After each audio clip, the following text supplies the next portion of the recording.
ظاہری طور پر آپ شہید نہیں ہوئے، ظاہری طور پر شہید نہیں ہوئے۔ شہادت دو طرح کی ہے، ایک ہے شہادت جہری، ایک ہے شہادت سری۔ شہادت جہری بھی کمال ہے، شہادت سری بھی کمال ہے۔ حضور سرور کائنات صلی اللہ علیہ وسلم کی ذات میں نہ شہادت سری پائی جاتی تھی نہ شہادت جہری پائی جاتی تھی۔ اللہ نے ان دونوں شہادتوں کا حضور کی ذات میں پیدا کرنا یہ حضور کی فضیلت کے لیے ضروری جانا۔ اب لوگوں کے ہاتھوں سے قتل ہوتے ہیں تو یہ بھی حضور کی شان کے خلاف ہے۔ کیوں؟ اللہ قرآن میں فرما چکا واللہ یعصمک من الناس، اے میرے نبی میں تیرے ساتھ وعدہ کرتا ہوں کہ کسی آدمی کے ہاتھ سے تجھ پر موت نہیں آئے گی، میں تیری حفاظت کروں گا۔ لوگ تجھے قتل کرنا چاہتے ہیں، میرا وعدہ ہے کوئی تجھے قتل نہیں کر سکے گا۔ اگر حضور معاذ اللہ قتل ہو کر شہادت کے درجے تک پہنچتے ہیں تو قرآن کی آیت سچی نہیں ہوتی، اور اگر یہ قرآن کی آیت کو سچا رکھنا ہے تو پھر حضور کی بات میں شہادت ثابت، ذات میں شہادت ثابت نہیں ہوتی۔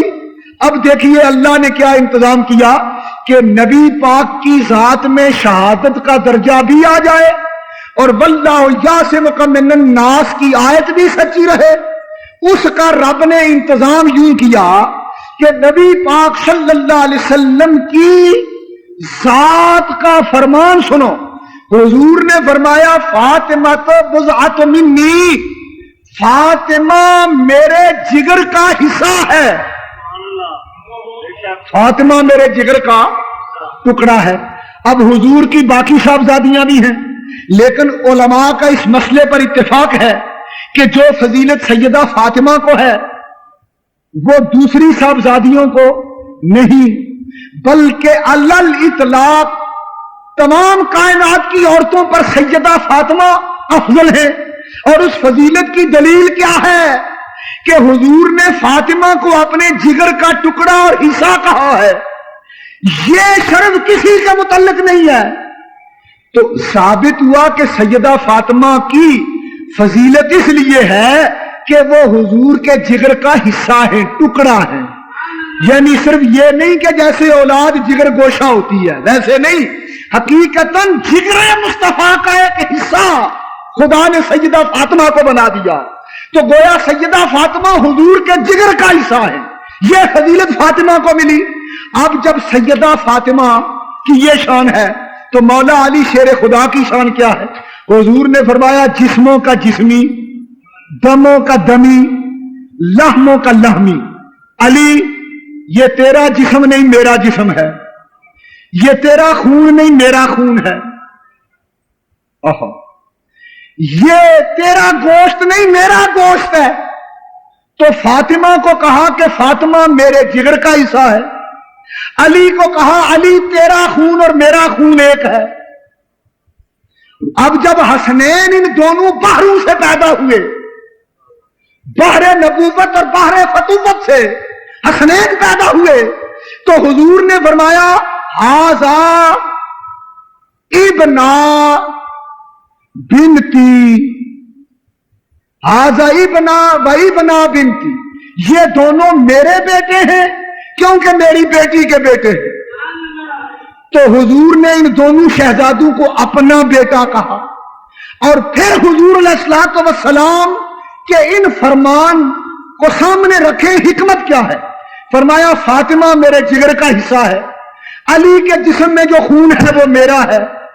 پھر فرمایا حسن اور حسین دونوں میرے بیٹے ہیں، گویا ان میں جو کچھ ہے وہ سب میرا ہے۔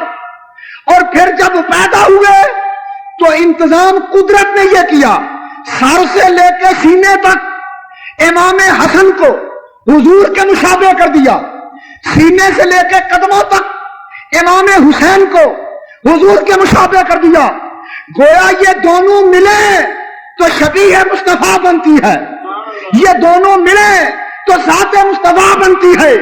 اب اللہ نے بجائے اس کے کہ حضور کی ذات پر شہادت کو جاری کرتا، خدا نے نبی کی شبیہ شہادت کو جاری کر دیا تاکہ ان کی شہادت نبی کی شہادت ہو جائے، اور وہ شہادت کا کمال ذات مصطفیٰ میں درج ہو جائے۔ اس لیے ان دونوں کو ہم شبیہ رسول بنایا کہ جو ان پر زہر کا اثر ہو وہ نبی پر اثر ہو، جو ان پر تلوار چلے وہ نبی پر چلے۔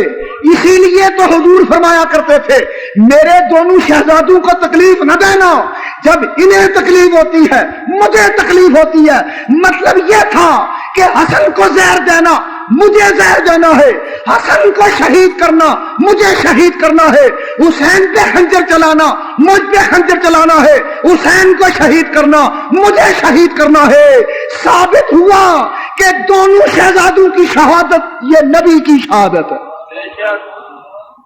اب چونکہ شہادت کی دو قسمیں ہیں، ایک شہادت سری، ایک شہادت جہری۔ شہادت سری یہ ہے پوشیدہ شہادت، کسی کو پتہ بھی نہ چلے،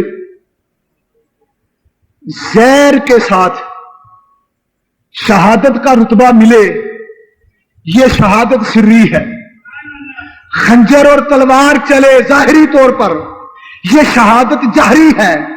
حضور کی ذات میں ان شہزادوں کے ذریعے سے اللہ نے شہادت کا مرتبہ رکھا، لیکن ہو سکتا تھا کوئی اعتراض کرے کہ حضور کی ذات میں شہادت کی ایک قسم پائی جاتی ہے، رب نے یہ بھی گوارا نہ کیا کہ میرا نبی شہادت کی ایک قسم سے تو سرفراز ہو اور شہادت کا دوسرا مرتبہ میرے نبی کی ذات میں درج نہ ہو۔